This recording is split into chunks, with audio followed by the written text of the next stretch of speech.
Let me just make sure we can hear me. And we can. Fantastic. Okay. Hopefully you guys can hear the game too.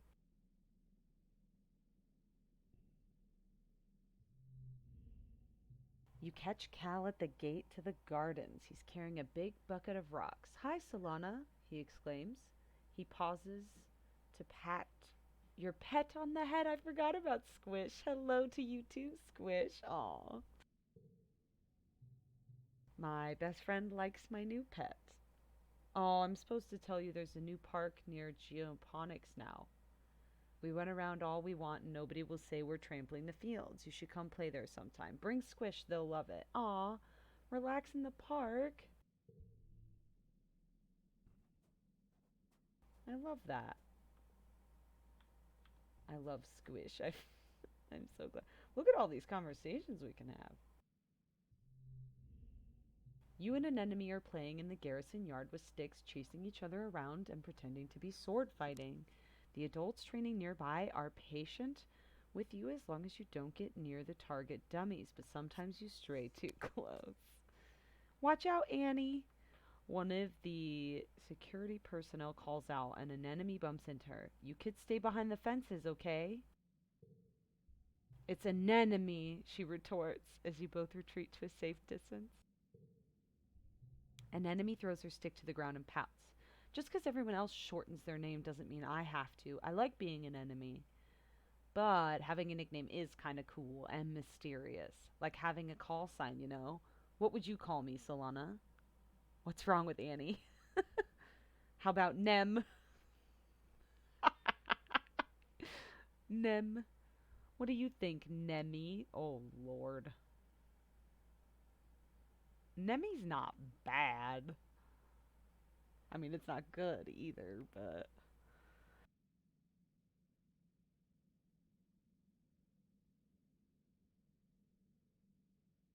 just I'd call her A Money.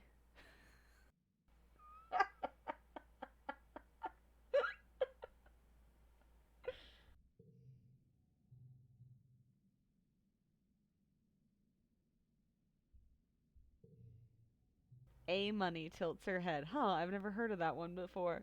She mimes, swinging the sword a few times. A Money, A Money. Well, at least it's not Annie. Okay, since you're my friend, you can call me that.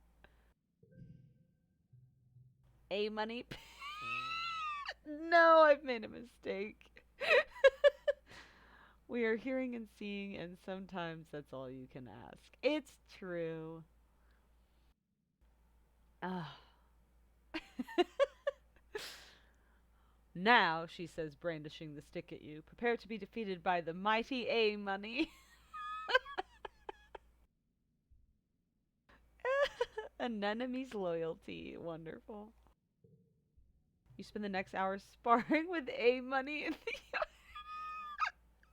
the. Was that a permanent nickname change? I have made a mistake. I was joking. I didn't mean it. Oops. Tangent is starting. So let me try again. Wow. Tangent is standing still with her face held to the sky, letting blue snowflakes land on her cheeks. They melt almost immediately. She doesn't move as you approach. After a minute, she winces and rubs her eyes. It stings because it's made of acid. Acid snow? Sounds gross. Ugh, run away from the acid snow. Tange nods. The Holland entry says it isn't harmful. It freezes at 12 degrees Celsius and turns into tiny crystals that are so heavy they fall from the clouds. You can see them under a microscope. She takes out her tongue and lets some of the flakes fall on it. It tastes kind of sour but sweet. Fascinating. Tange pulls a sample jar out of her coat. We know what it's made out of, but our understanding is incomplete. She places the jar on an outcropping of rocks. The big mushrooms changed in shape and color before the snow began to fall. I wonder if there's some sort of signal that precedes the changing of the seasons. What happens if I expose samples collected in dust season to snow from quiet season? The society doesn't have money. What have you done? It does. We have kudos. A A small, excited smile creeps across Tage's face. There's so much to learn about this planet. I can't wait. Uh oh. That's not going to end well. You and your brother are so much alike. Tange narrows her eyes. Yes, we used to get that a lot, she says. I guess it's still true if you think sneaking out of the colony is the same as valid scientific research. Judgy. She frowns at you. He's so dumb, she mutters and shoves her hands under her arms. He only cares about feelings, especially his own.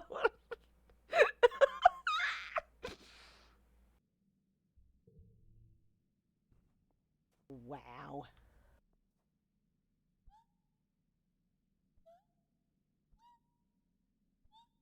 Why does it sound echoey? Like,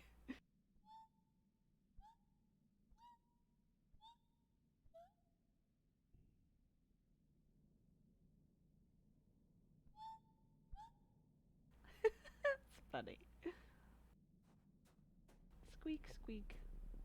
Okay, what do I want to learn? Oh, my biology's pretty great now. But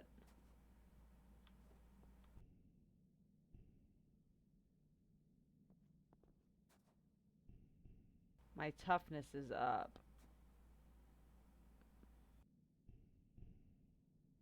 You're still pumped from the last attack. Plus one to all physical skill increases for 3 months.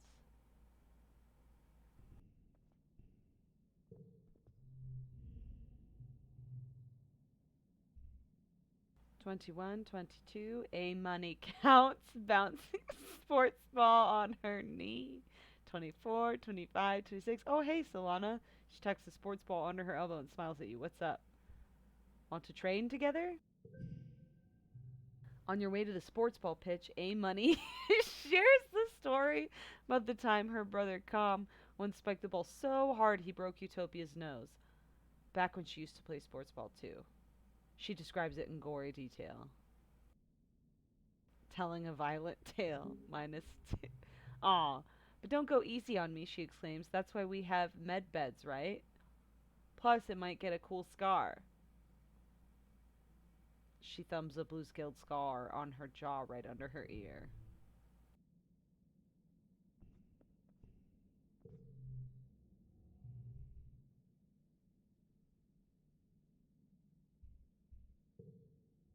More defense training because I want my animals handling to be higher.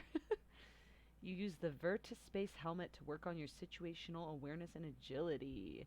One of your favorite games is the one where you have to slice through the fruits and vegetables as they fly towards you. Yeah!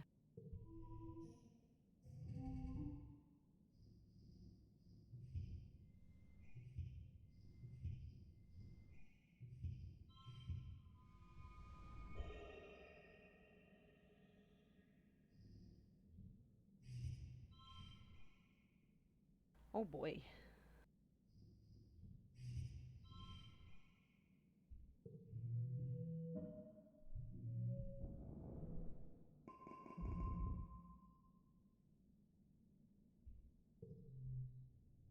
You wake to the sound of your parents arguing in hushed tones, clearly trying not to disturb you. You blink away the sleep from their eyes, eventually remembering. Wait, isn't today your 13th birthday? Where are your birthday colors? Your parents always make a big deal about your birthday. You peek through the privacy curtain in your bunk and listen to their argument. You're being unreasonable, your mom says. Solana is a teenager now. You have to give her the opportunity to take calculated risks or she'll start acting out. That's what being a teenager is.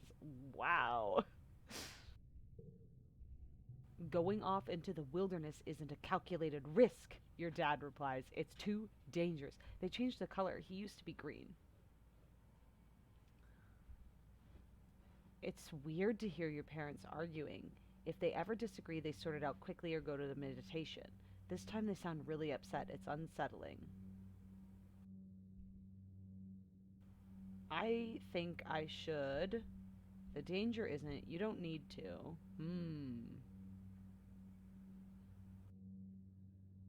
I wouldn't say anything.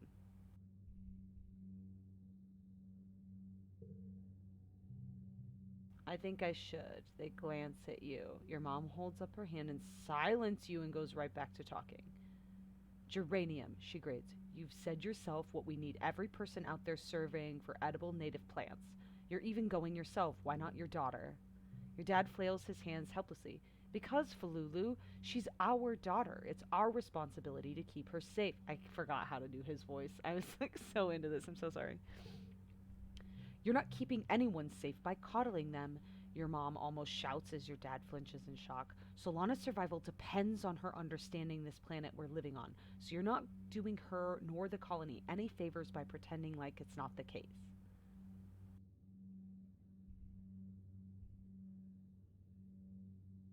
Yeah, I would. This is their problem. Like,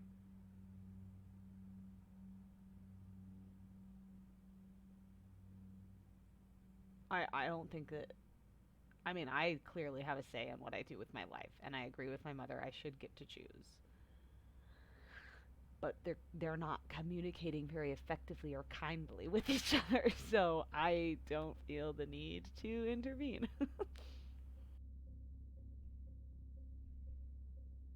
But it's apparently brave to say I could take care of myself, but I literally don't want to involve myself in this.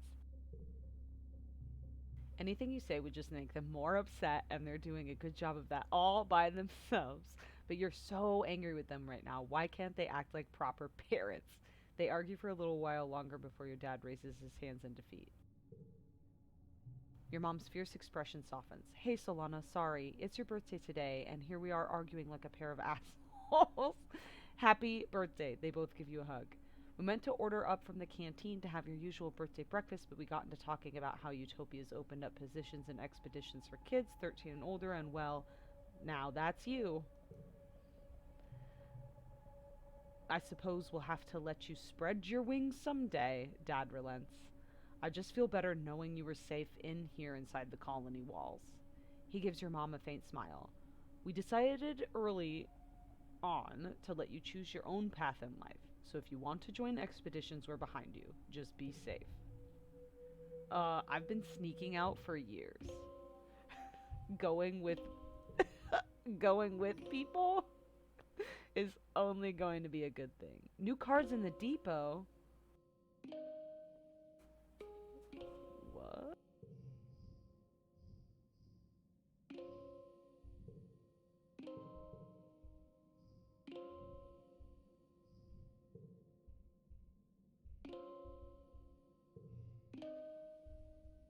I don't know where the depot is.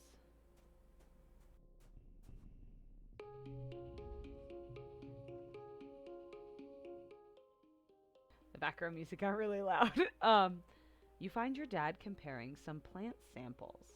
When he sees you, he puts down the test tubes and gives you a big hug. Kiddo, he exclaims, then kneels down to look at you in the eye. I've been thinking I want to say I'm sorry your mom and I were arguing on your birthday. We disagree sometimes, just like every couple, but it's unfair that you had to see how the sausage gets made. Oh, he says sausage.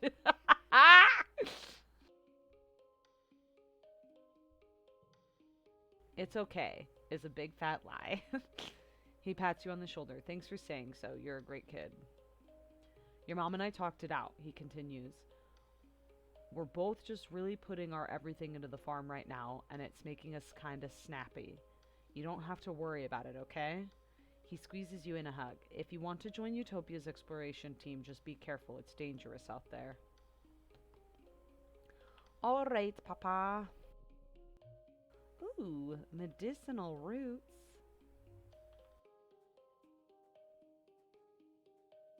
My toughness is almost as high as I want it to be.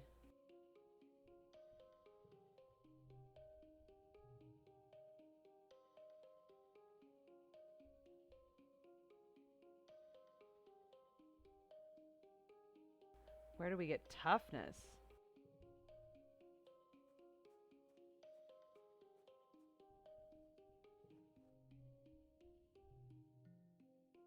Haha. Dirt shoveling. Solana, can I get your help with something in the barn? Cal asks. You excuse yourself from planting and follow Cal. Something's wrong with Socks. Oh, I forgot about his little baby. Cal says, closing the door behind you. She won't eat, she cries all the time. You look into Sock's crate. She's almost too big for it now, even curled up in a ball. She raises her head and peeps miserably at you, and then curls even tighter, her bulbous antennae dropping. Aww. She looks paler, right? Cal says, coming up beside you. And she's always sleepy and cold. I don't know what to do. She won't eat leaves anymore or anything else I bring her. Potatoes, corn, wheat, beans. She just chews them and spits them out. He points to the lid on the box. She's been chewing on her box, too. I'm worried she's going to chew her way out and escape while I'm not here. Don't have her trapped. Cal rubs Socks under her chin, but she barely responds to his touch.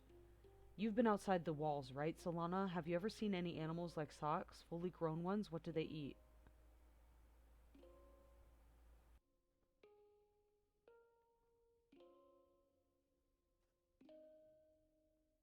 I want to be responsible and tell him to let her go.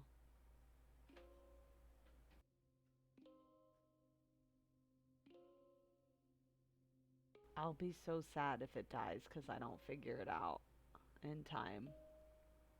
But I'll promise to look next time I'm surveying. Thank you, Solana, he says, sighing as he closes the box. I'm really worried.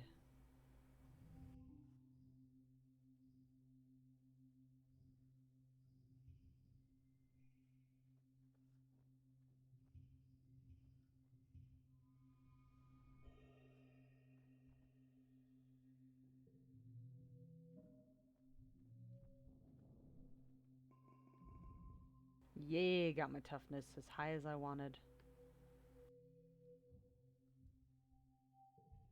Now it's the late quiet. Ooh, a new perk. Red cards get +1 in physical challenges. Amazing. Alright, let's go survey. You step cautiously to the colony gates. Solana, how's it going, little sis? Chief Surveyor Utopia steps casually out to bar your way while making it look accidental. Whoa there. I don't know if you're ready to head out there and join the surveyors just yet. Why don't you skedaddle and stick to sports ball? Hey, I was told I can survey.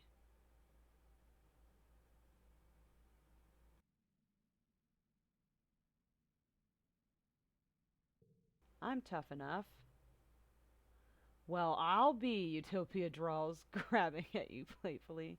You ain't lying, kid. You've got grit. She scans a roster on her holopalm. Yup, looks like you're approved to start your junior survey teams. And you look like you won't wilt at the first sting of a slapgrass. We'll keep you close to begin with round here on the prosaic plains. Come see me when you're ready for an assignment. I am, right now. Literally immediately. Expeditions!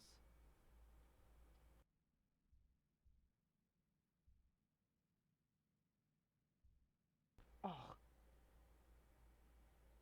So I can explore and get +2 bravery and +1 perception and 1 friendship with Dis. Or, oh, I get 1 friendship, 1 animals, and 3 perception. That's the one.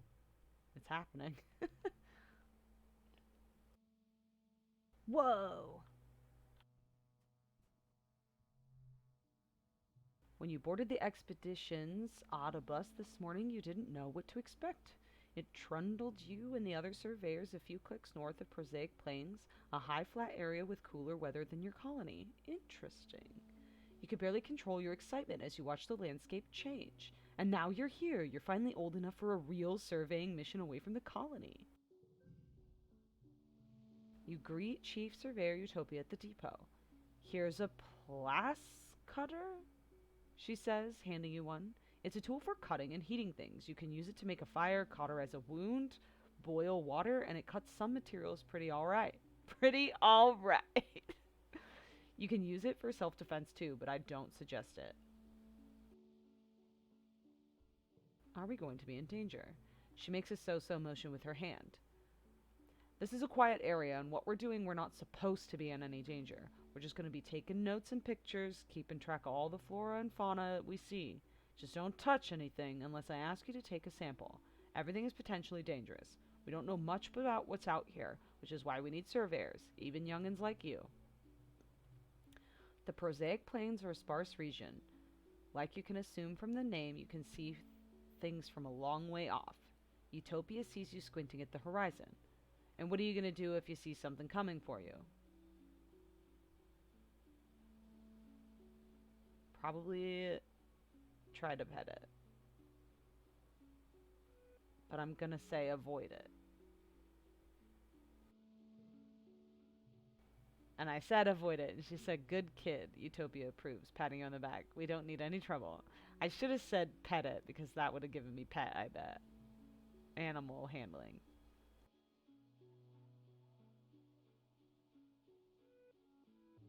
We all know the real answer. It's true. Dis joins you. He must have come on an earlier autobus. Ah, good, you're here, Utopia says, digging out another plasma cutter. You two greenhorns are with me for the foreseeable. Now, we don't gotta sniff each other's butts all the time out here, but I do expect you all to be in yelling distance. Comms get spotty out here. You and Dis share knowing glances. You've been out sneaking, exploring before you were officially allowed to. Utopia hands you a surveying drone and shows you how to launch it. She'll automatically perform local scans of wherever you go, though detailed scans still need to be done manually.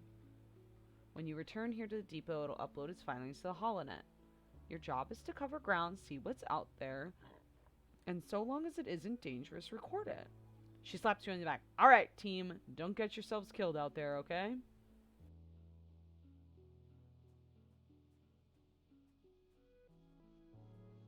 Me and Squish are on an adventure. Boo, boo, boo, boo, boo, boo, boo. If Squish dies, I will quit this game.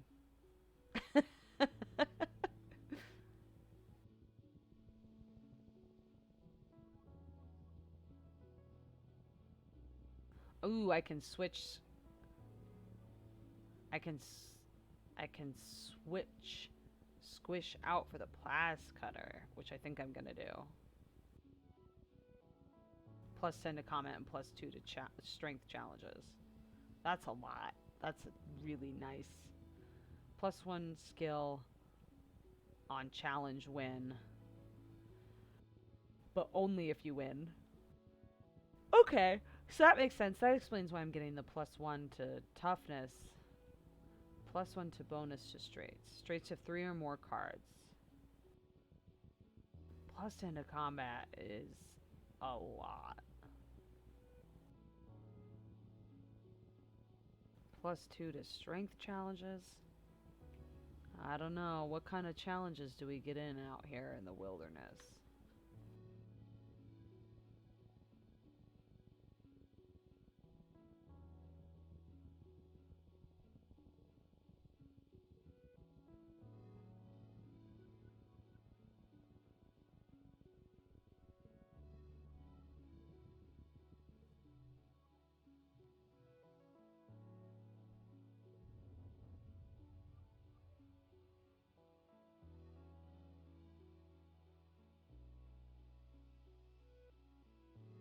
Sorry, I ate my candy.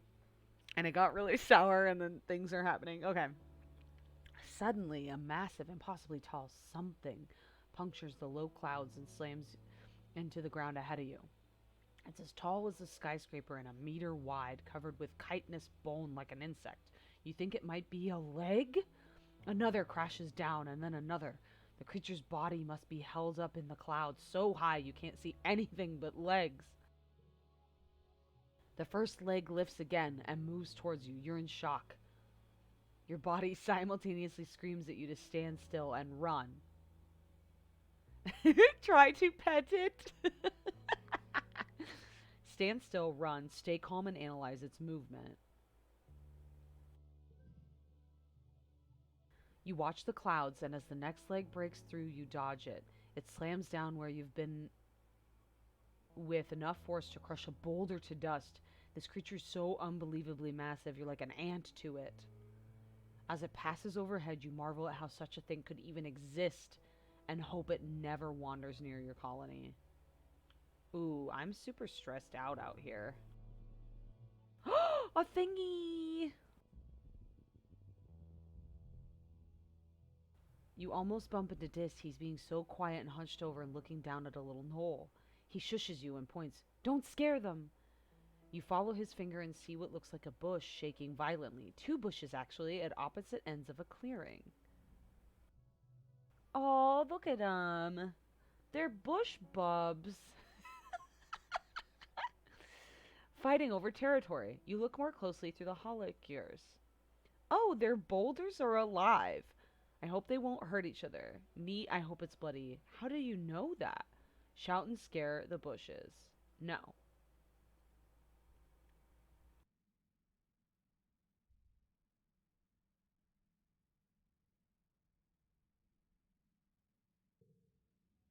Dish shrugs. If you're quiet, you see them a lot. You watch the two creatures face off, rhythmically rustling the leaves that grow out of their heads and backs. Their gangly branch-like antennae swing over their heads as they rear up to their full heights. Even from far away, they look like imposing, like agile boulders. One goes and then the other. They watch each other carefully, alternating and repeating the other's motions, trying to outdo each other. Ultimately, the smaller, more graceful one seems to be declared the winner. The loser plops back down and shuffles away into the jungle defeated.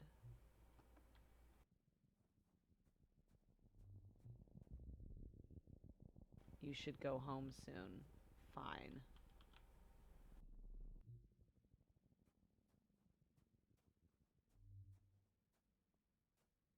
But this didn't feel like a very productive day.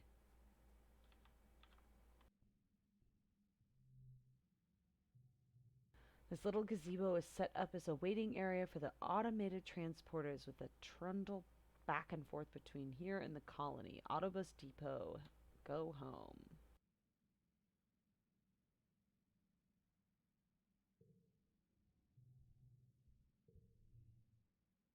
Yes.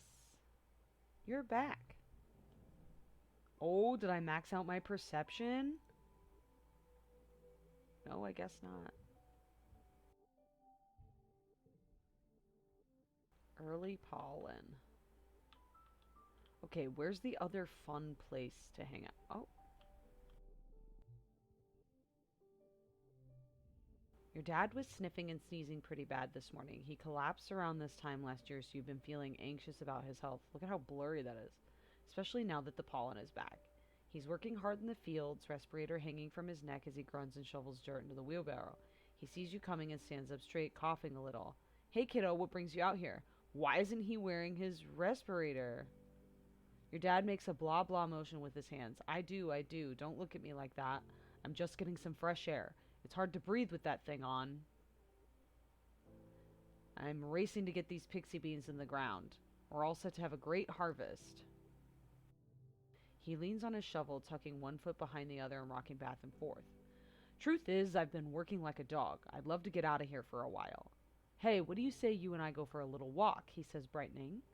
I know you don't get outside the walls much either, but we could do a little nature walk. I study all the plants and foragers bring back, but I've never really seen them in the wild.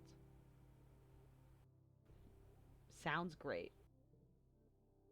Awesome, your dad exclaims. I knew you'd pick up what I'm throwing down. Your mom doesn't see the draw, he continues, slipping his shovel up under his shoulder and picking his way carefully through the turned fields. She likes what she can control, you know? There's a whole planet out there, and I want to go explore. He stops and doubles over, suddenly racked with a coughing fit that makes him unable to speak. He tries a few times to catch his breath, but each time he starts coughing holler. The pink pollen in the air swirls and eddies around you both. He's supposed to stay inside and wear his respirator during this season, I remember. But even if I tell him to stay indoors, he's probably going to die anyway. And then I will have missed having a walk with my dad where he doubles over and dies tragically in front of me. So, choices. Maybe you should stay inside. Oh, your dad wheezes. You're just like Instance. That old stick in the mug. I remember when we were younger, she was always walking around with her nose in everyone's business. She always thinks she knows what's best for people. Despite his brave words, he has to hold on to you for balance as he catches his breath again. Okay, maybe now's not the best time, he gasped, finally putting his respirator back on. But you and me have a date in the outside world, kiddo. I'm making taking a rain check. He's super gonna die. Whew, he says, eyes red rimmed and streaming from irritation. I can't wait until Instance figures out a treatment for this shimmer thing. She says maybe next year, maybe the one after that. I'm gonna be the first in line, you bet. That was upsetting.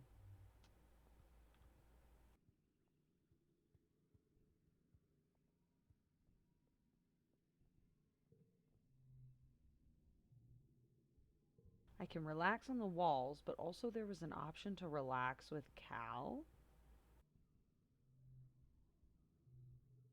Yes, relaxing in the park. You and Cal walk through the park, a special place set aside for growing ornamental plants from Earth. It has grown from a precious seed bank preserved for over 20 years aboard the Stratospheric before your mother started planting them here. Almost nothing here has grown for food, although many of them are technically edible. It's so green here, Cal says, stopping to smell a bush of fist sized red flowers from velvety petals. Wow, they smell so sweet.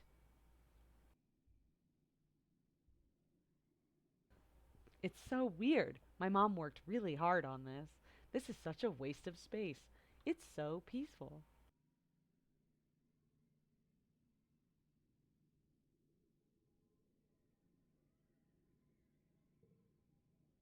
Cal breathes deep, a funny smile on his face. It really is. It's one of my favorite places in the whole colony. You can really feel the love in every plant.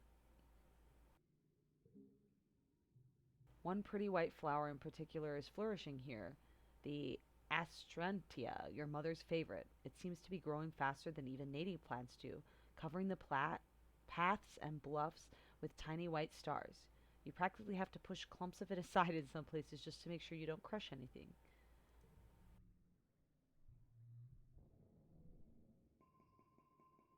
Up to your armpits in mud. Oh,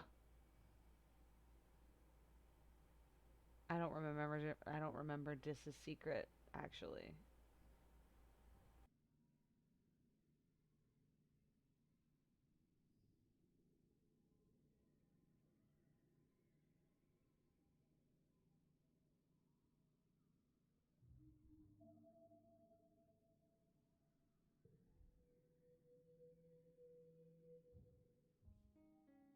All right, here we are in the mid pollen.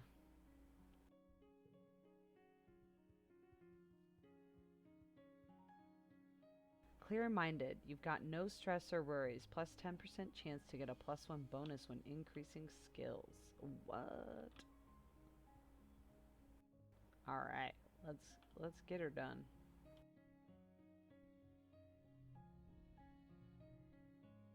Survey the plains!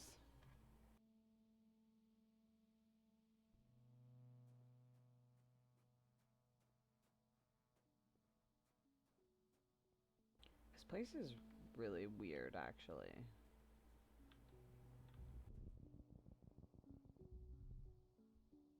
Spark snow is driving down and visibility is poor. You can barely see your hand in front of your face. Try to find your way. Perception challenge? Hell yeah, yo.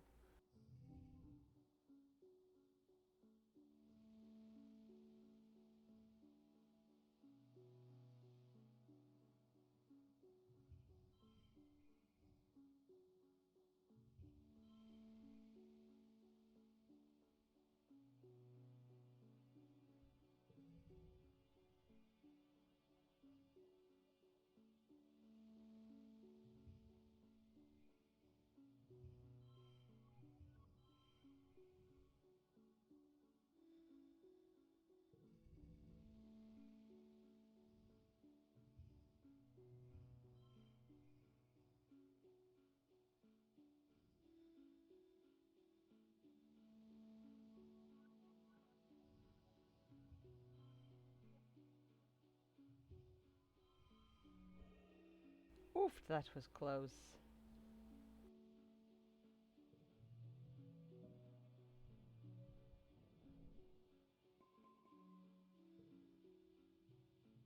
You keep putting one foot in front of the other, relying on a wayfaring and a fair bit of luck to make your way through, but you see something inexplicable.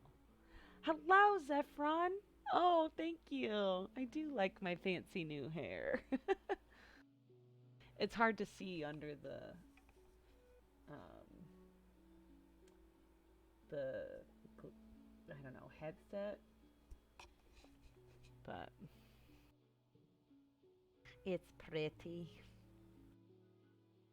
You squint into the driving snow, but all you can see is white on white on white, and the slightest hint of movement. It doesn't even look corporeal, almost like a cloud, like the snow is coming from it.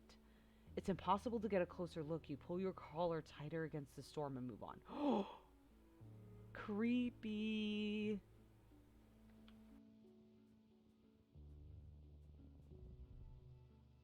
A series of small circular pools chained together to form an impassable body of water. You don't see an obvious route, though. The path does continue off in the distance.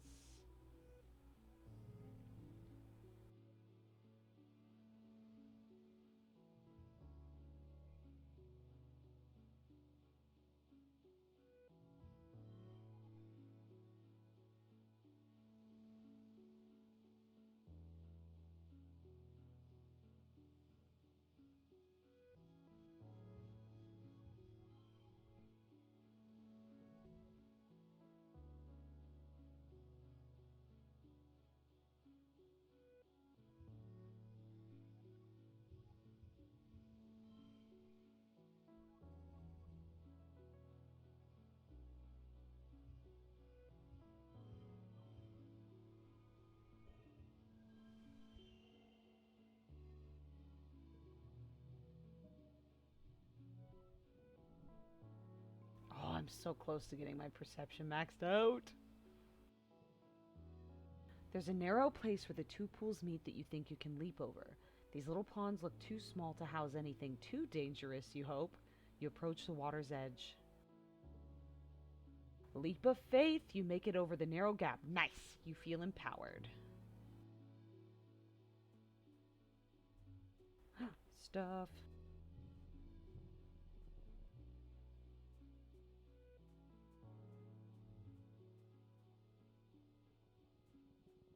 Ah! You're crossing a clearing when you hear a terrible cracking, pounding sound. A bush bob bursts through the tree line, bearing straight towards you. Whatever making a bush bob run, you're pretty sure you don't want to be on the business end of it. Run like hell. Nope. We're gonna stand our ground. We're surveyors.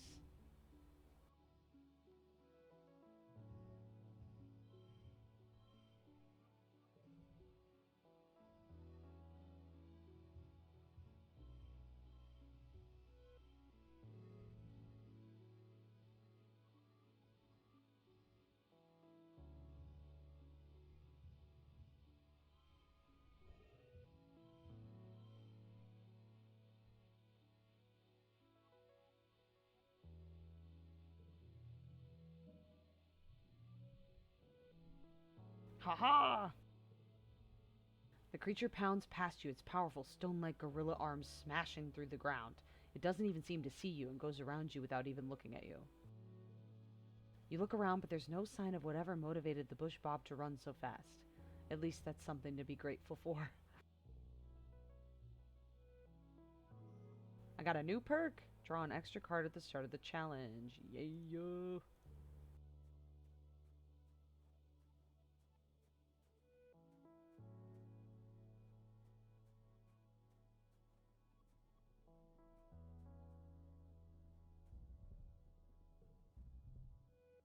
There's not much to find out here, but the peaceful atmosphere is great for contemplation. You find a particularly beautiful little plateau where you can see the plains spread out before you like a picnic blanket. Round lakes dotting the land like glimmering mirrors of sky.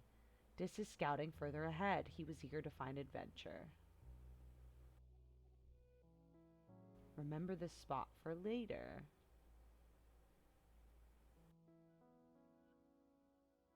I could stop to meditate.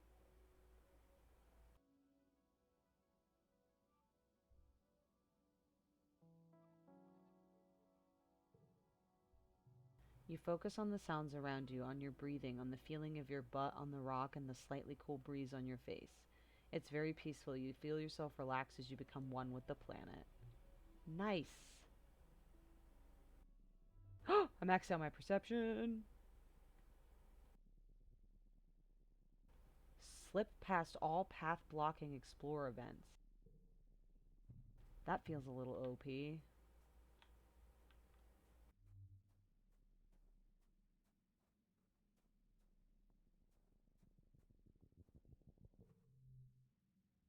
The water in this pond is slightly greener color than you're used to seeing. It smells sweet but acidic too.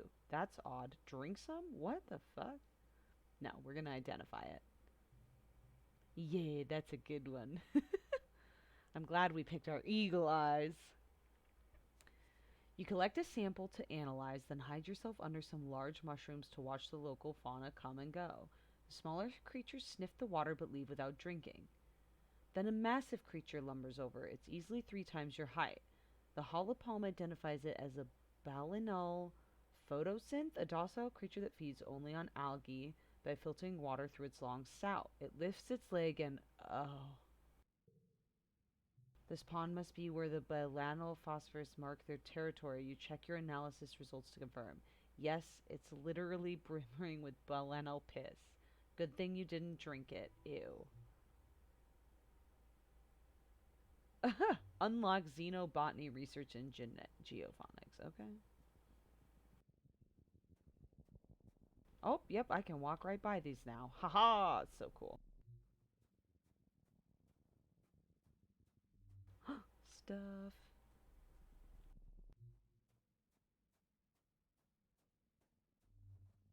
Look at us exploring everything.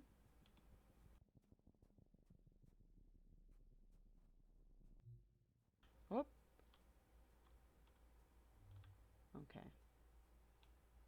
This is a very maze-like situation.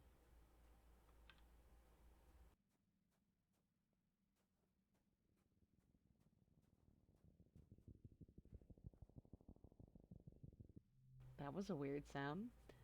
Drifts of spark snow make this area hard to pass through. Your feet keep sinking into it, and you have to work to get them free with every step. The only way forward here is through an especially deep area. Playing in the snow. Love it. You make a snow buddy, or at least you try. The tiny blue crystals don't pack together very well, and the stuff quickly melts from just the heat of your body. The acidic snow gives you a hot, scratchy rash between your fingers. You probably should have worn gloves. You appraise your lumpy snow buddy. It looks a little sad. Maybe it just needs some accessories? With some twigs and grass and a weird kind of jelly you find sleeping out of the ground, you give your buddy antlers and fur. It looks like a snow bush bob. Oh shit, so those only give me cards or stress. That's kind of lame. So passing them is even cooler than I thought. Okay. I mean, I'll miss out getting some of the cards, but I feel like I got plenty. A bush bob's blocking the path, lumbering slowly back and forth between Dan's strand of gloop mushes? Or whatever those plants are called. It's a wide circular lake and some kind of patrol. It growls a warning when you try to squeeze past it, so you back off. From the look in his eyes, this one's not letting you through. Well.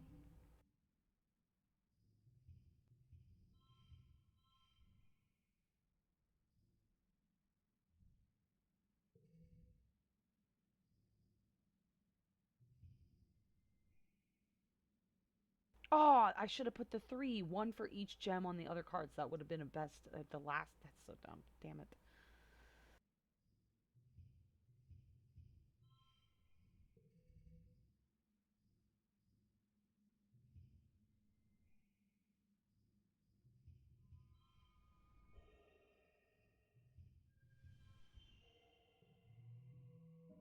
Victorious. Oh, what? I maxed out on perception. These are kind of pointless now.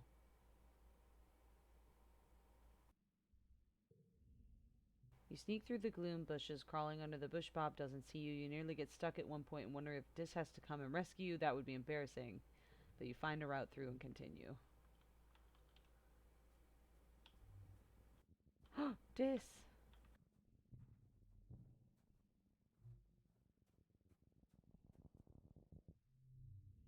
Hey, Solana. Dis greets you as you cautiously pass on the narrow path. Hey, do you do you want me to show you something? Dis almost never makes overtures of friendship. Whatever this is, it must be pretty cool. I don't know if I should be emphatically his friend or kind of mimic his weird passive aggression. Because, like, if I want to be cool like him, I have to, like, just, like, nod and follow. But he does find some pretty cool stuff.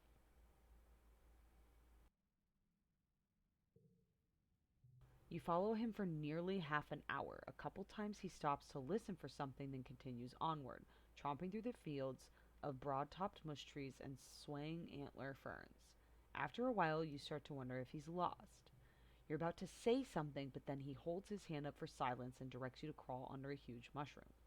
On the other side, you have a view down to one of the perfectly round ponds. Taking up most of it is an enormous xeno, its legs deep under water. It's a balneal, he says. They live in the swamps. You don't usually see them here. This one seems totally at home. It dips its long neck and even longer mouth into the pond, sucking up water from the bottom and spewing out of its spout in the back of its head. The spray of beautiful turquoise water sparkles in the sun. Tiny, colorful bird-like creatures dart around it, catching any tiny fish that comes spraying out.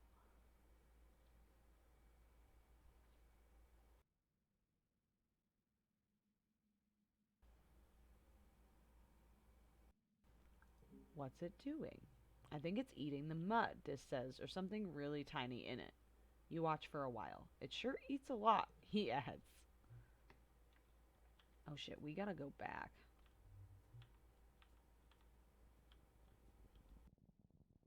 I don't know how to go back though.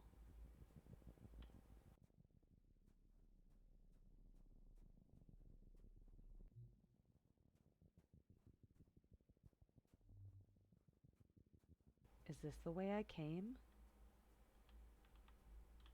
What are these yellow exclamation marks? They don't look familiar. But they do look like the end.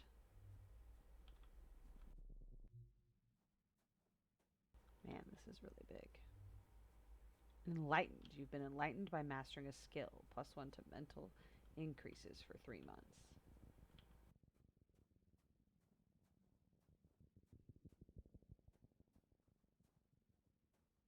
Man, I'm gonna have to walk all the way back. This is crazy.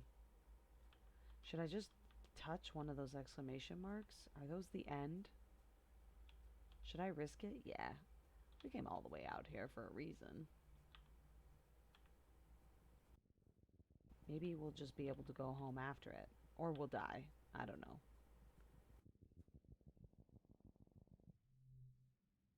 You spy a creature that kind of reminds you of Cal's illicit pet socks. A dilly pillar, maybe, except it's huge. Really, really long. Like, as long as the stratospheric, enormous. Could it be the same? You're totally unsure. You watch it using your holoculars. So far in the distance, it looks like a train crawling along one of the great cliffs along the western ridges. Oh, God. I don't want to get eaten, so we're going to watch it from afar. It sniffs around the base of the cliff for a long time. The cliff is made of sparkling iridescent rock, almost the same shimmer as the dilly pillar's scales. Pretty. The dilly pillar starts to eat something. You can't quite see what from so far away. It seems to be eating something that grows in the rocks. It grazes for nearly an hour, then crawls back up the cliff face and disappears heading west. You take diligent survey notes and you have another motive. Aw, I should have got closer. After it leaves, you investigate the base of the cliff where it had been. There are some scrubby grasses growing there that seem pretty common. You grab a few handfuls and a flower you've never seen before, orange and kind of lumpy. You uproot a few of these as well to bring back to socks. You're now too worn out and tired to continue. You have to go home now.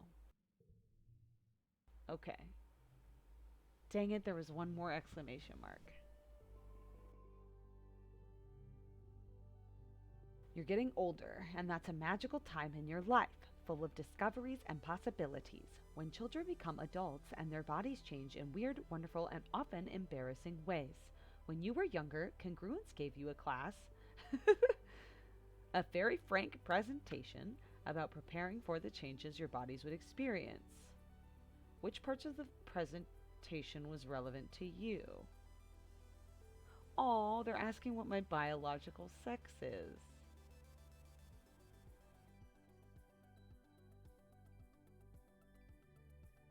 Okay. So I have to pick. I hate picking. Um, menstruating or breast growth, voice changing and getting erections. None of it. I'm like a doll down there.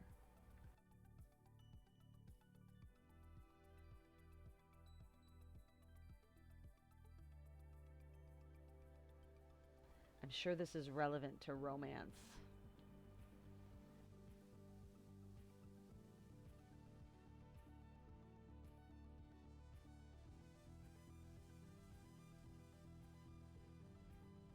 You and your friends giggled your way through Congruence's presentation and left with a new appreciation of the wonders of the human body. Puberty had felt like something that would happen so far in the future that it hadn't applied to you. You put it out of your mind even as you noticed Cal's voice beginning to drop or Mars starting to dress differently. Until one morning you wake up and something feels different.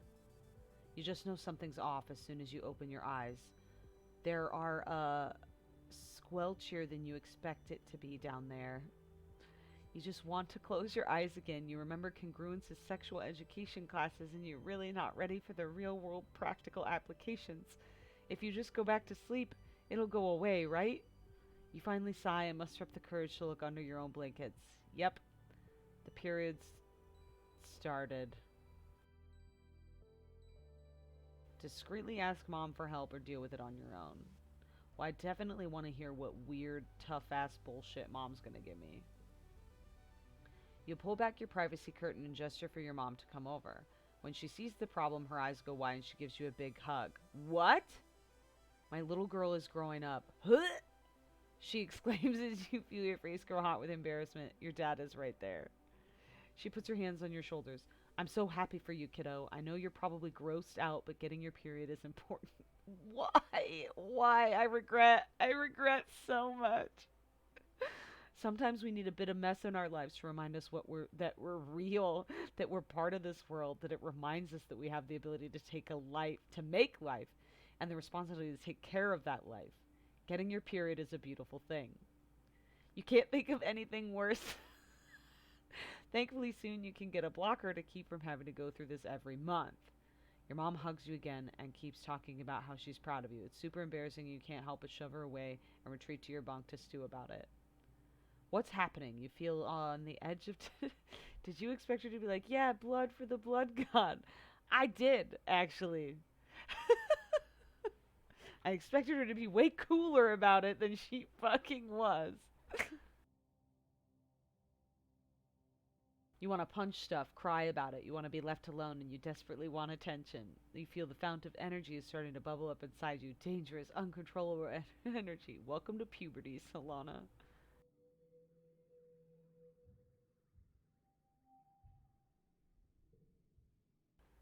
Thanks. I hated that. You find Cal excited. You drag him to the barn where he keeps his pet dilly pillar. I brought some plants for socks to try. You tell Cal about the dilly pillar you saw in the plains. She's really gonna get that big, he breathes. He looks as worried as you feel. You lay out the native plants for Socks to try. She sniffs each one, nibbles one, and then the other. She rejects all the grasses and twigs. Cal groans and pulls his hair. Last up is the orange flower. There are some dirty rocks attached to its roots, and then you go to brush them off. It attracts her attention. She crawls, sniffs the rocks, and then tentatively licks one. Then she squeaks with joy and puts it in her mouth. I knew it! I knew it was rocks! No, Socks, that's not food, he exclaims, and then you hear her grinding away at it with her teeth. She does have very big molars. They look like they're made out of crystal rather than bone. Wait, you have diamond teeth? You take a closer look at the rocks. They do seem to have the same iridescent mineral as the cliff. You give it a lick, but it doesn't taste like anything. You both shrug. This is the happiest Cal has seen Socks in weeks. She needed rocks. Yay!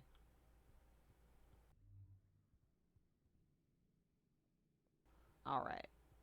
Do we hang out with Dis or Cal? Or maybe some of them?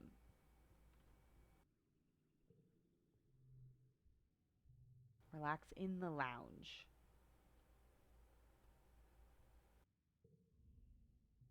You're relaxing a few hours when Antecedent pops her head into the lounge. The kitchen, she announces in an artificial sweet voice, is looking for someone to help with part-time cooking duties. Someone young, someone responsible, someone organized. Someone! She stares pointedly at the teens in the room, who might have too much free time on their hands. I have to avoid eye contact with her. Sweating away over human food nanoprinters really isn't your thing, so you hang back. Antecedent sighs and rubs her hands upon her apron. Well, if anyone changes their mind, I could use the help. What do I want to forget? Mysterious stranger. I forgot about the mysterious stranger, though. Darn it. I'm going to keep both.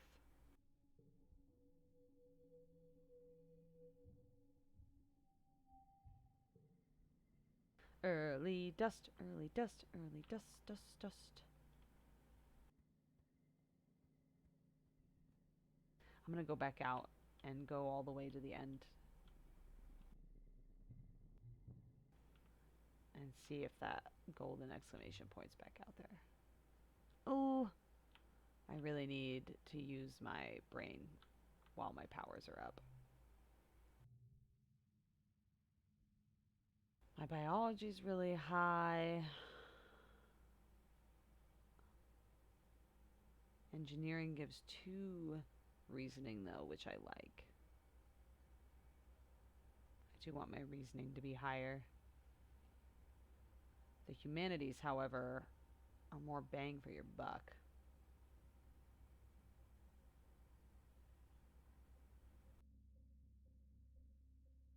But I'm getting enlightened, +1 to mental skills for 3 months. So yeah, let's do it.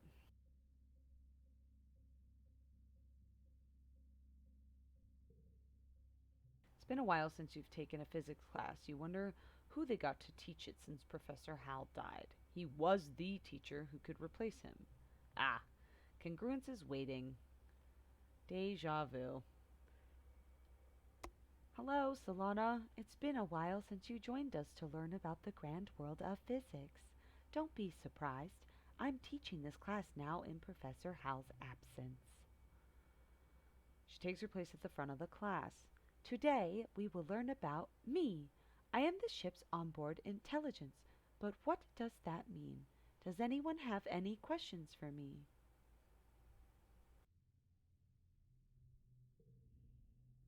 Congruence explains that she had to do all kinds of calculations to help fly the ship, land it, and that she was designed to provide a user-friendly interface to the ship's systems. But Hal modded me to be far more than that, she says proudly. Now I can even tell jokes. Why did the computer cross the road? Congruence smiles widely, and it's a bunch of binary.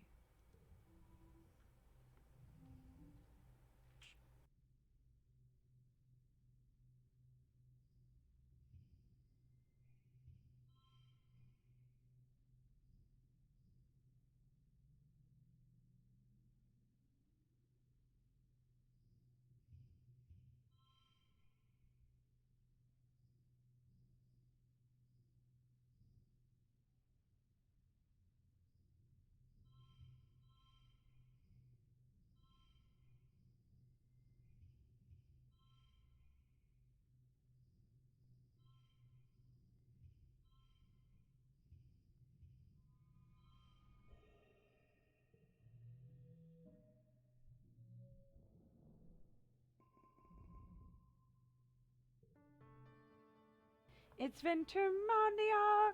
Time for speeches, games, and feasting. You stare hungrily at the feast table. Sure, it's almost soy rations, but still more food than you usually see at one time. This year, though, there's something new. Great big tureens of glowing beans. Weird. You try to sneak some food before the speeches start, but Chief Engineer Instance catches you and smacks your hand away. Your mom gets really mad at her, and that causes a huge yelling match. Your dad directs you away from the table as Instance blames your mom for the way things are right now, whatever that means. Oh, there's probably not enough food to go around. Your dad passes you a soy sweet to keep your tummy busy during the speeches. He's the best.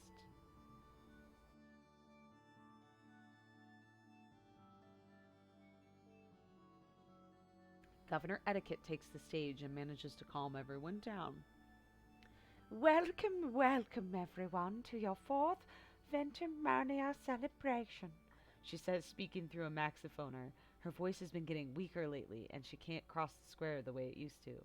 I'm proud, as always, to stand before you as your governor, and to celebrate another year of peace and prosperity on this beautiful planet. Etiquette steps aside, wobbling a little as she walks, leaving Seek to complete the annual formalities. Your mom steps forward. You might have noticed a new glow-in-the-dark food at the feast table this year. These are pixie beans, our first domesticated Vertunman crop. The crowd applauses and your mom raises her hands.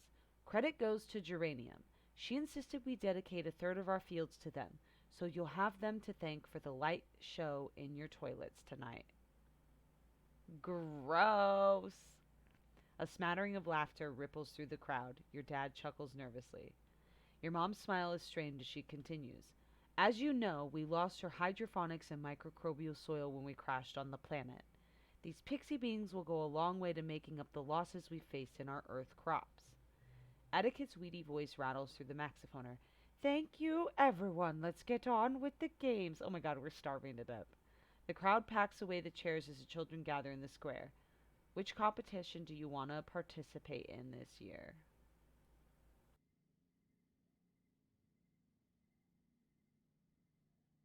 Man, I can really only do the one thing.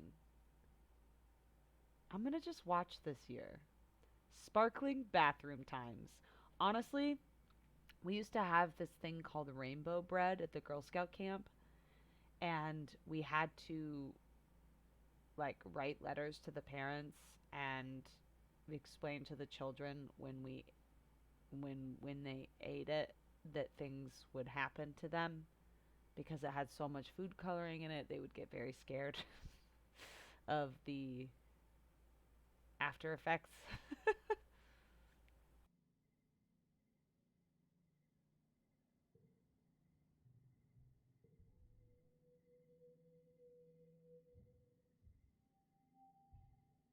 I didn't get anything for just watching. Hmm. Like, not even a show of what my friends were up to.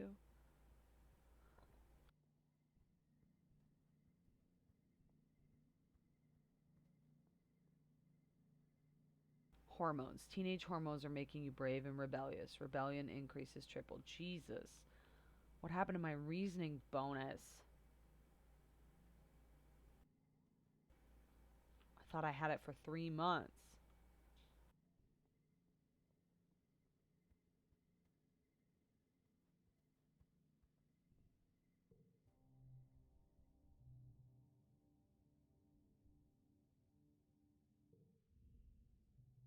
Hi, kids. The ship's onboard intelligence congruence glides into the room.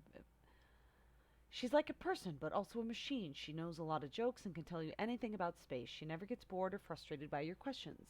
You all know me, she says, but I'll bet some of you have questions about how I work. What do you want to know?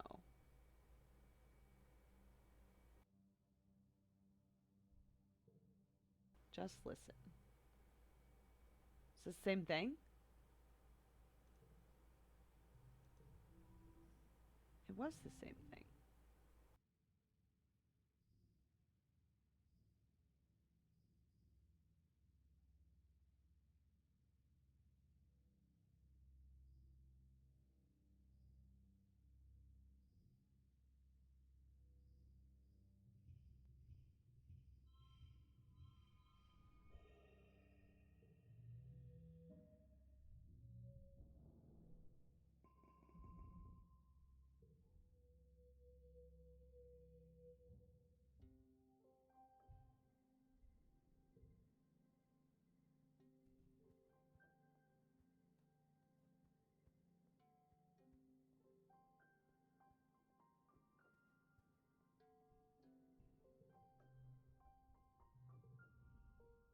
You're running late for humanities class. When you arrive, everyone is gathered.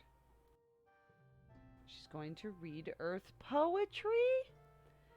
Beats is also be freaky if you're not used to them. Oh, yeah. I actually made a red wedding beet salad for a Game of Thrones premiere party once. You sit down next to Tange and nudge her and motion. What's up with this? Tange frowns at you. Where have you been? She whispers. Ever since Professor Hal died, Cocoons has been teaching this class. Then she frowns at everything. In general, they said everyone who might be qualified is too busy. And no, they didn't ask me. Was anyone unprepared for the beats? Honestly, I don't know. I think that they were potentially too shy to come forward.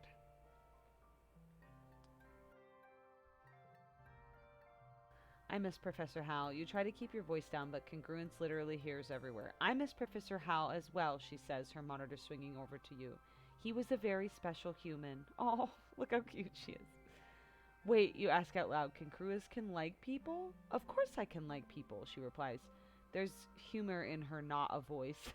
I carried you inside of me for 20 years after all. How could I not get attached? Oh.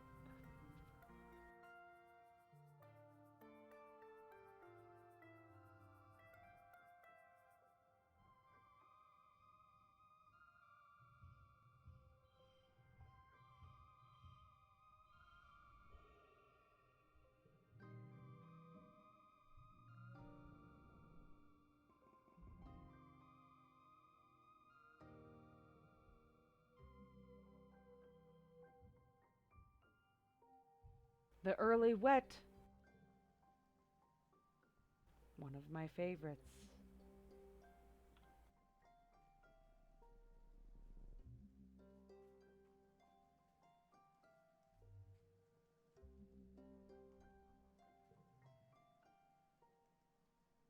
I have 3 hearts with Cal and Dis, and almost 3 hearts with Anemone and Tangent. That's crazy.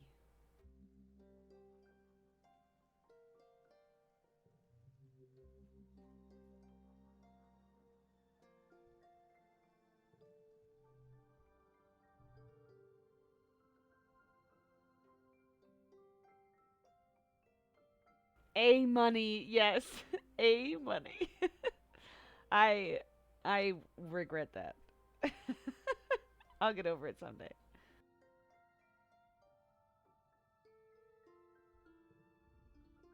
Engineering. Your first test already? Calm down, class, Congruent smiles. This quiz is just to find out where you all stand and what you want to learn in this class. It will help me to tailor personalized lesson plans for each of you. It starts easy, suspiciously easy. Sure enough, every section is harder than the last, and you're quickly stumped by a question. You know the teacher said you weren't supposed to be able to answer all of them, but you look over at Tange. She's breezing through the rest. The competitive gremlin inside of you has an idea. Try your best. Cheat? No.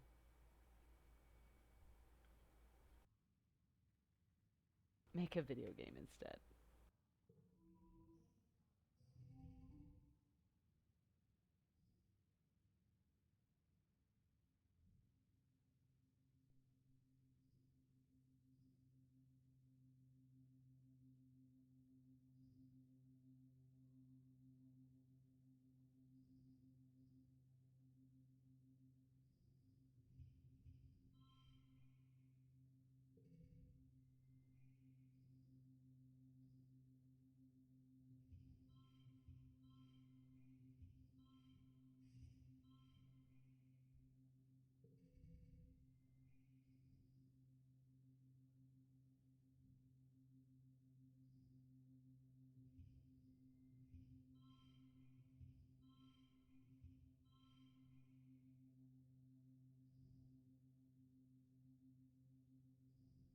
Shit.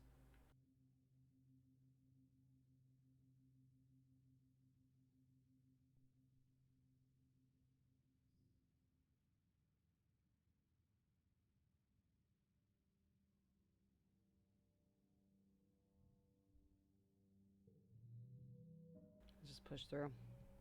I don't want Tange to win. You plow forward, skipping the questions you don't know. You got an A, which means advanced class. Aww. You still got some wrong, and it's a little frustrating, but the teacher tells you those questions were designed. It appears we'll be working on advanced materials together, Tange says. Yay!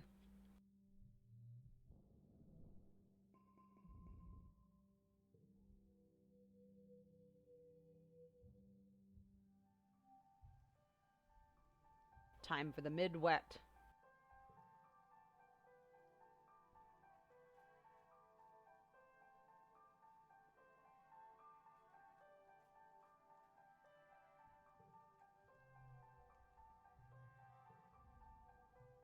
Oh, yay!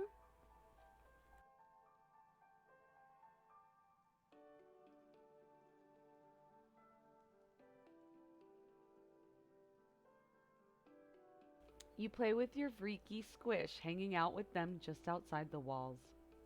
It's uneventful, which is exactly what you needed. You try to teach them some simple commands. Stay, follow, speak. It's adorable watching them tilt their head from side to side when they're trying to figure something out. They don't seem to really get it, but you get the impression they're trying. You quickly realize the Vriki must be named after the sound they make when they're happy, a whirling, clicking noise. For a weird spider tentacle creature, it's really cute.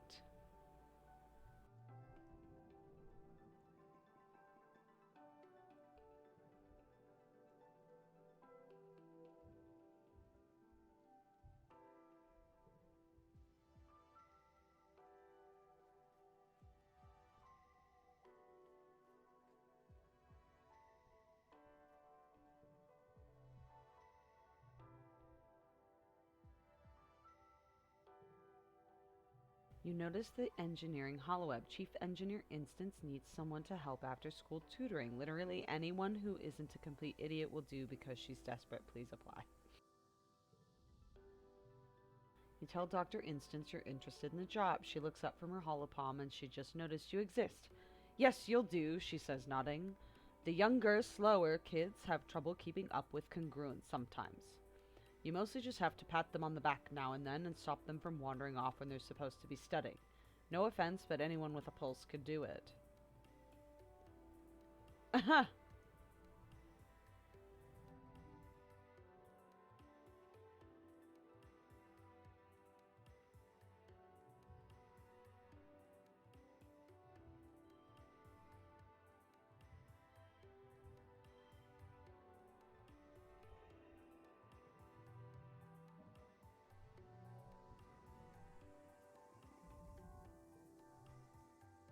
It's been a long month of being cooped up indoors while it poured rain and everything got too muddy and too gross to play outside. You and the other teens are in the lounge again, and everyone's getting a little antsy. Tangent and Cal are bickering about something, and Dis must be bored enough that he's letting Mars paint his fingernails. Nah. A-Money is trying to do a dance she learned from watching holovids, and she's failing miserably. The sound of her music fills the room. You don't seem to be as affected by cabin fever as everyone else, but it's funny to watch your friends acting silly. A-Money dances a little too close to Mars's collection of nail polish, bumping into the table and sending them all and herself scattering to the floor. Hey, watch it, Dis snaps. Dance your stupid dance somewhere else. It's not stupid, A-Money sniffs from the floor. You don't have to be so mean to me. Boo-hoo, Mars teases. What are you gonna do? Dance about it? Ugh, you're all so childish. Who cares? Hey, everyone just shut up, Cal exclaims from across the room. Honestly, you all fight all the time. You stay inside where it's nice and dry and you don't appreciate how hard everyone else is working. Just whine, whine, whine. You're not better just because you work outside, Change joins in. You're not special, Cal. If I wanted to, I could work outside. She opens her holopalm and flies her fingertips over the screen. See, next month I'll be working in geophonics. How do you like that? Then you can nag me about how my soft hands all you want. Etiquette pokes her head in from the command corridor. Children, keep it down. We can all hear you all the way up to the bridge. Everyone goes quiet for about a second and then explodes into arguing again. Etiquette throws her hands in the air and retreats down the hallway in defeat.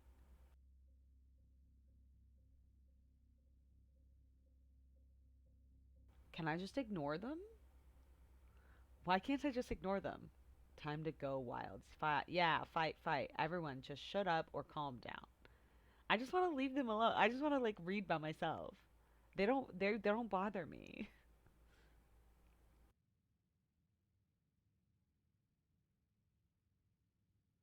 I'm not going to yell shut up. It's rude.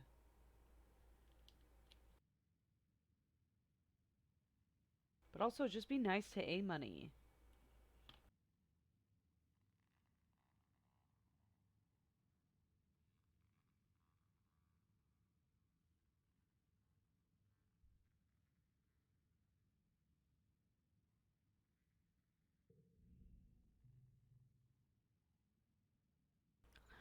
Calm down, everyone. Everyone ignores you and keeps squabbling.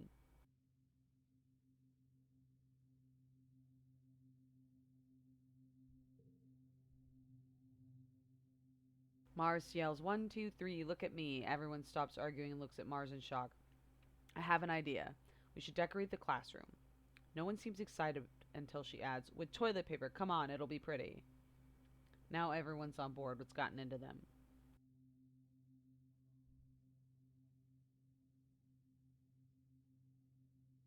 I feel like toilet paper is a really valuable resource that we've only recently had.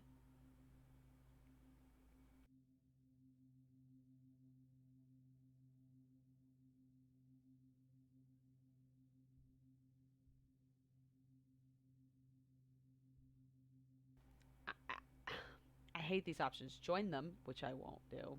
Make it into a competition, which is join them but up in the ante. And then call an adult, it's gone too far. Why can't I literally just sit and not do? Like, why? Why is there not a let everybody do what they want path?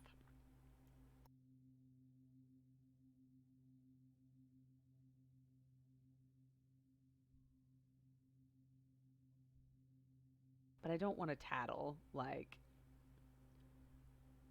I will play with them. You join the others in throwing rolls of toilet paper over anything you can reach, decorating the cast room with roll of white, gauzy garland. By the time you're finished, it drapes off of every desk and science experiment. Mars looks at your work with satisfaction. Much better, she says. Chief Engineer Instance finally arrives to see what all the noise is, throws her hands up in dismay. The kids scatter before anyone can clean it up. The next day, you hear from your friends that everyone feels terrible, like their arms and their legs are made of lead, and it takes so much energy to do anything. All the energy from yesterday is drained out of them and then some. It lasts for a week. Some of them can't even get out of bed, and when they do, their moods are all over the place. Aggressive, sulky, impulsive until their batteries run out and they sleep for 10 to 12 hours straight. You're resting in the lounge with your friends, watching holovids and grazing on roasted pixie beans when your dad, Chief Engineer Instance, coming through the door. "You!" Instance snaps. "Stop snacking on the bowl of pixie beans. Stop eating those this instant." Mars looks like she's about to smack some sense into Instance, but your dad step in. "I'm sorry, everyone. We were wrong about the pixie beans. They're not safe for you kids to be eating." "You've been feeding us poison?" Mars shrieks. "Ew, ew, ew. Do my dads know you've tried to kill me?"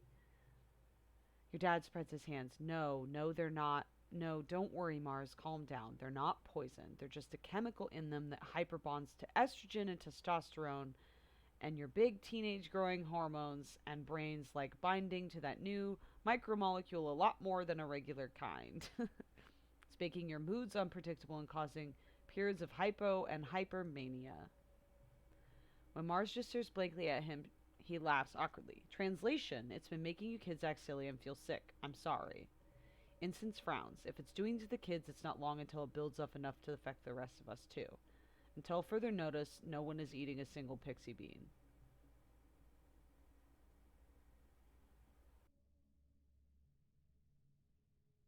Your dad looks distraught. "Falulu was right," he says, collapsing in a nearby chair and rubbing his eyes. "She didn't trust these things, and but shit, she's still going to be pissed that we don't have another successful food source." You look at him in shock. You never see him swear. It's worse than you thought. No, it's not. I've known it was bad. Oh shit, it's the glow.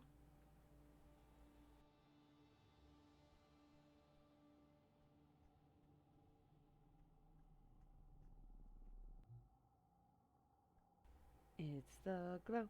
Blah, blah, blah, blah.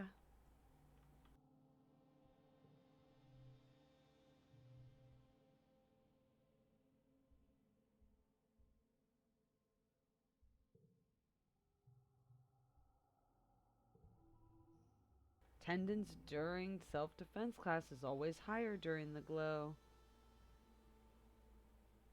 Oh, I should have switched to a different thing.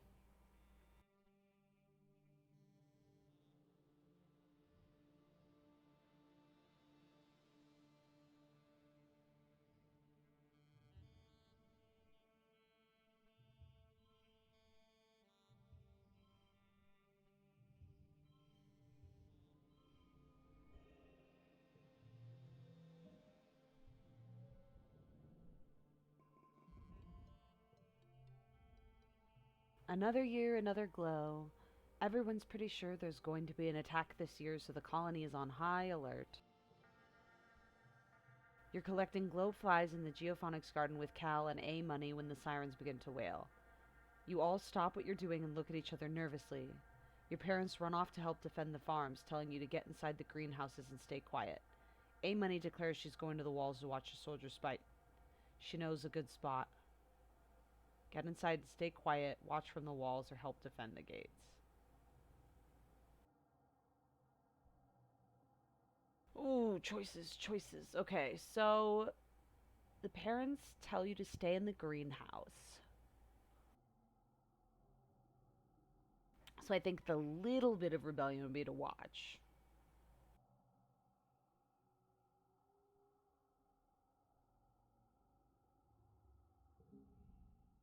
You and A Money race towards the walls and scramble up so you can watch from a safe distance. Did we miss anything good? She pants. Oh, look, there's my brother. Calm's up here. Oh, no.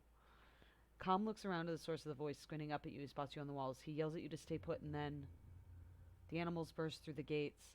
The wood splinters in every direction, and hop eyes pour in, pouring, overwhelming the guards. Hop eyes are small, but in large numbers they're fierce. You watch the security offers manage the chaos. They have gloves that shoot arcs of lightning.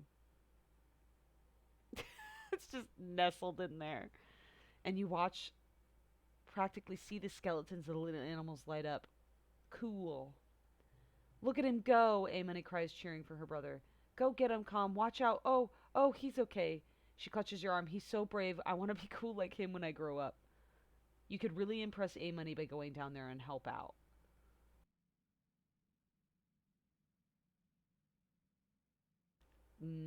We're already a little too rebellion-y for me. Stay where it's safe. Eventually, defense forces manage to push back the creatures. The rest of their broken swarm flee into the wilderness. You and Amani slip home before you get in trouble. Your parents are arguing quietly at your little table. I'm telling you it wasn't a fluke, your mom says. They're not just the wild animals. They have a plan. The fields, the lights. Okay, your dad replies, taking her hands across the tabletop. We have to tell people what we saw in geophonics. They look up, noticing you in the doorway. Your dad's worried expression quickly changed to a smile. Hey, Rutabiga. What happened in the fields, sir? Your mom stands up. Don't worry about that, she snaps. Go to bed. It's late, and we have a lot of work to do tomorrow to clean up.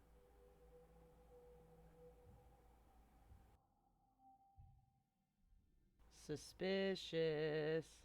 Oh, whoa. We all got new faces. Tangent cut off all their hair. Oh, whoa. Tangent's spiral hair was such a big part of what I interpreted as their personality. Holy cow. Look at this. Look at the little edgelord. Oh my god. Cal looks the same. His hair's just shaggier. Look at how beautiful Mars is getting. Aww. 14. Well, nobody died.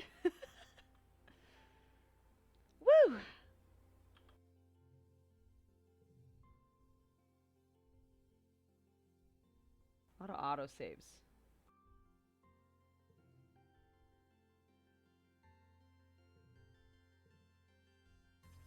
I don't know if I need to overwrite all of these, but I'm gonna.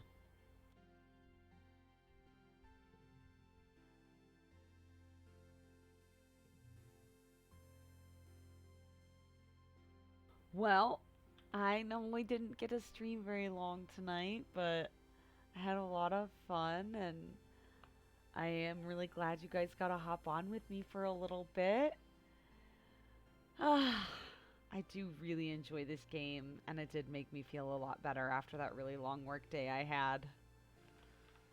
Too long, really, they are, but hopefully it will get better soon.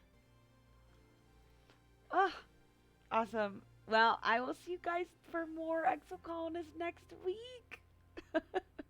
Good night. Mwah, mwah, mwah.